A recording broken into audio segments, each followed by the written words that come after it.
Hello, BookTube, and welcome back to Psalm Sunday, where we occasionally, maybe regularly, read a psalm on Sunday and talk about it a bit. We don't just read the psalm. We read a number of different translations of the same thing.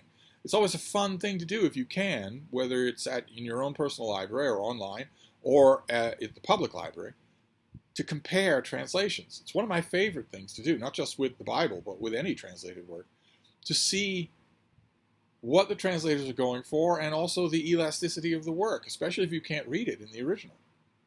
So that's what we're going to do very nerdishly here. I have a pile of Bibles here, and we're going to go through one psalm. We're going to read Psalm 123 in a number of different translations. We'll start off with the King James Bible. This is the Norton Critical Edition of the King James Bible. Your new Norton Critical, this is the old one, the brown one is the old one. Your new Norton Critical Edition will have a very attractive blurb. You might want to splurge for that if you're going to. But this Norton Critical Edition of the King James Bible, there's a big volume on the Old Testament and then a slimmer volume on the New Testament.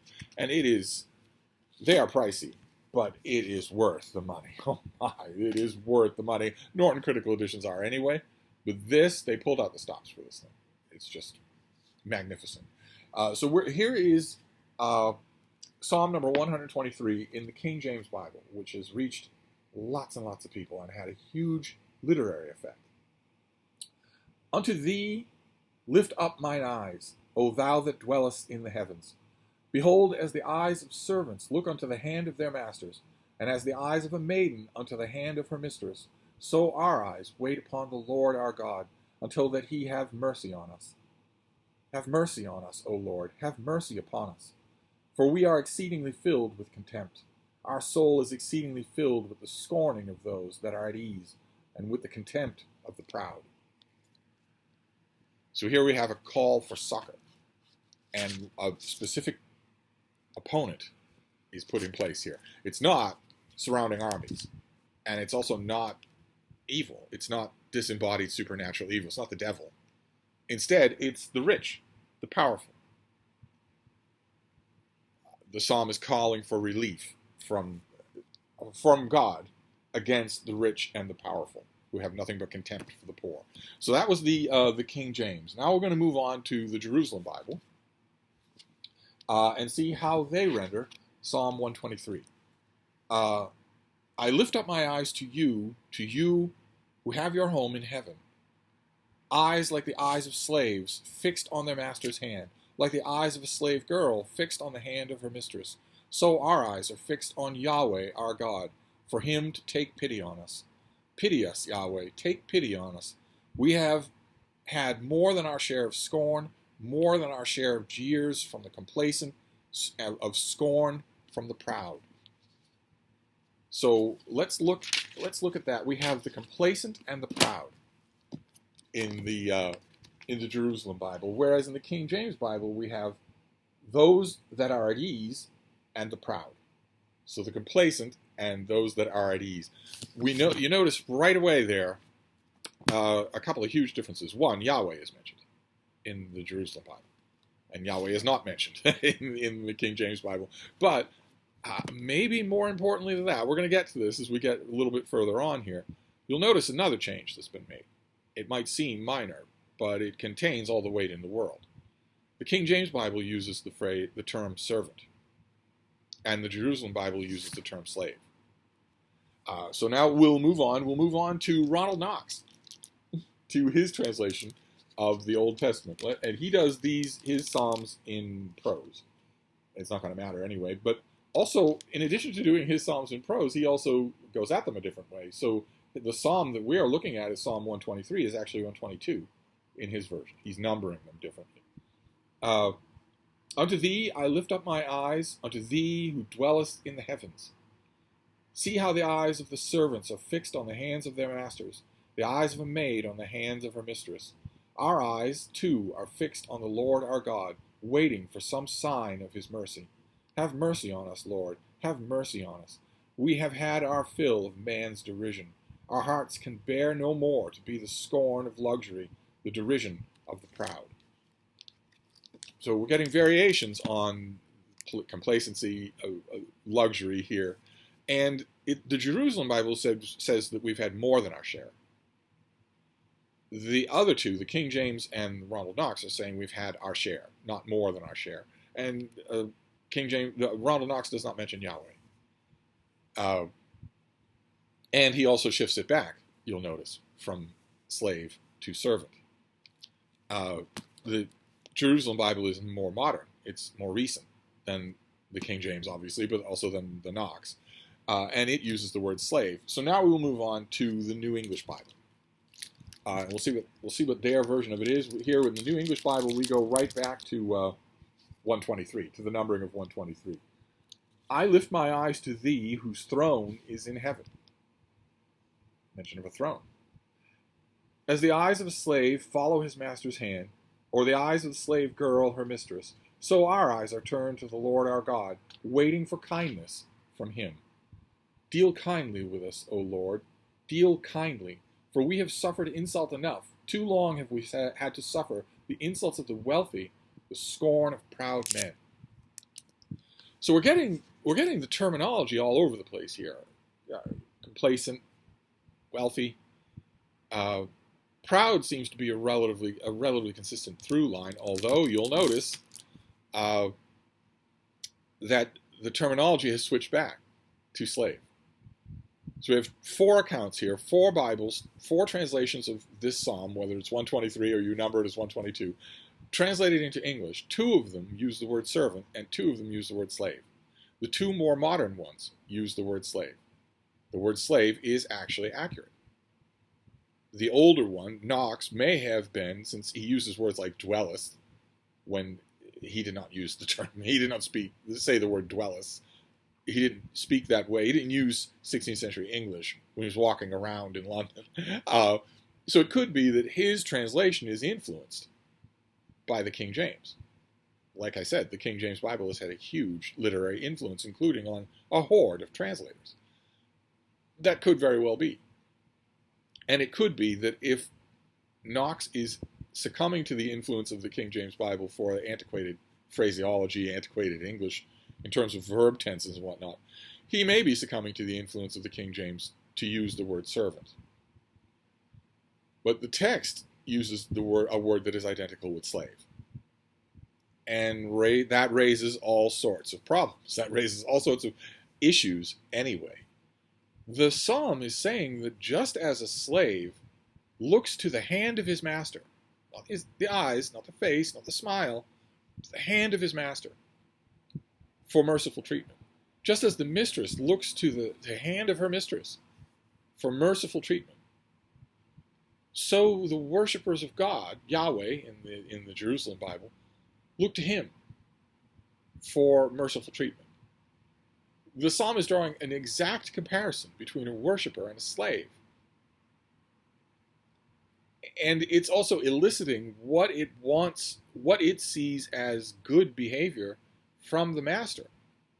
That your hand should be merciful, that it should show kindness, that we have suffered. We want kindness from the hand of our master. And the reason that this raises problems is, twofold. One is that there was not a slave owner anywhere in the 19th century, the 18th century, who was not a fervent Christian, who did not look at passages like this one, and they are innumerable throughout the Bible, and say, okay, well, it's unthinkable in any reading of Psalm 123 that the psalmist, which I believe is King David, and who I believe is in direct personal communication with God, and so this is definitely inspired by him, it's unthinkable to think that Psalm 123 is admonishing me for keeping slaves. It certainly is not. It's certainly just on a plain text reading, it certainly is not admonishing me for that. Instead, it's calling me to be a kindly master. It's saying the faithful are like slaves. I am faithful, therefore I am like a slave. I am looking at God as my master and hoping that he will be kind, that he will protect me and lift me up from the abuses of the complacent and the wealthy. That he will shield me from scorn. I am a slave to God, and I am hoping that he will treat me with that kind of benevolence. And, according to the text of the psalm, I should treat my slaves that way. Not, I should free my slaves, but I should treat them kindly in the position of God. The comparison, the metaphor here in the psalm is that slave owners are like God to their slaves, and they should be kindly. They should lift those slaves up. Those slaves have had more than enough of scorn and contempt. You'll notice that 2 out of the 4 translations put qualifiers on that scorn and contempt. The Jerusalem Bible says more than enough, and the New English Bible, how did it go? Insult enough. But in both those cases, there's enough. In both those cases, it's we've had it up to here, basically. Whereas the other 2 downplay that. But that's problem number 1, is that Christians, especially fundamentalist Christians in the United States today, in 2023, view the Bible as directly inspired and inerrant in every way. That's why they don't believe in science. That's why if you press them hard enough, and it won't take much pressing, they will admit, well, I hadn't really thought about it, but I guess you're right. According to the Bible, the world is flat. So I guess I do believe that.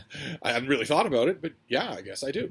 And certainly, I don't believe in any kind of science. I don't believe in any kind of biology. I don't believe in any kind of evolutionary science. I don't believe in anything like that. I don't believe, if you push them hard enough, I don't believe that the earth travels around the sun.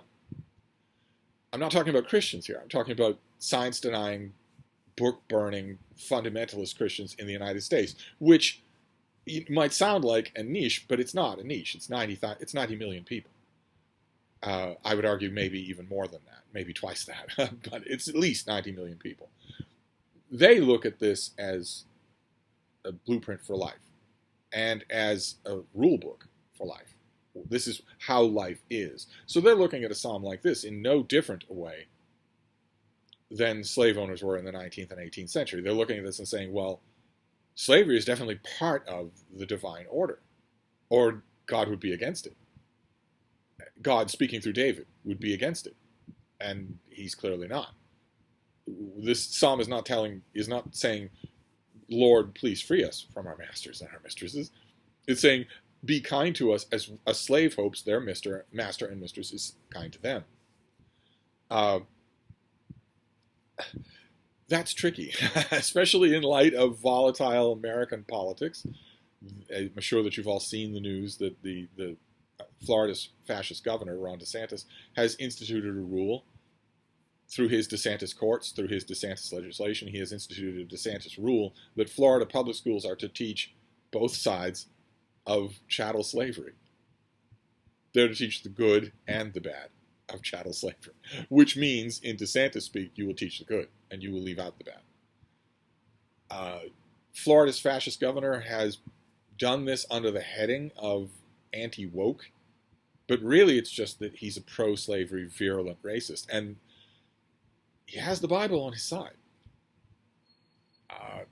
which is a pretty tough pill to swallow. That is a pretty tough pill to swallow. The translations that have it here as slave are correct, more correct than servant.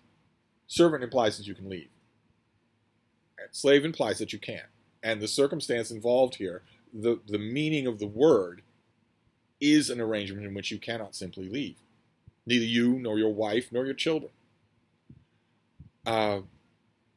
It's a little bit noxious to listen to Christian apologists like William Lane Craig downplay this and say that it was not actually chattel slavery, that it was a working arrangement, an economic arrangement that was often of great benefit to the slaves involved. I'm sure I'm not the only person who has heard wheedling, horrifying justifications like that from William Lane Craig, who also justifies genocide and infanticide. I'm sure I'm not the only person who's heard him say that and immediately thought, well, how many minutes would you like to spend in that system? And if you were in that system, do you honestly think you'd ever get out of it? It's verses like this throughout the Bible that gave slave owners the moral certitude that they were in the right. It's what led them to go to war. And judged on the text of this psalm, they were right. They were right to think that. So it's a little bit unnerving on two levels. One is that it further enables slavery. It further enabled slave owners to think that they were on the side of God.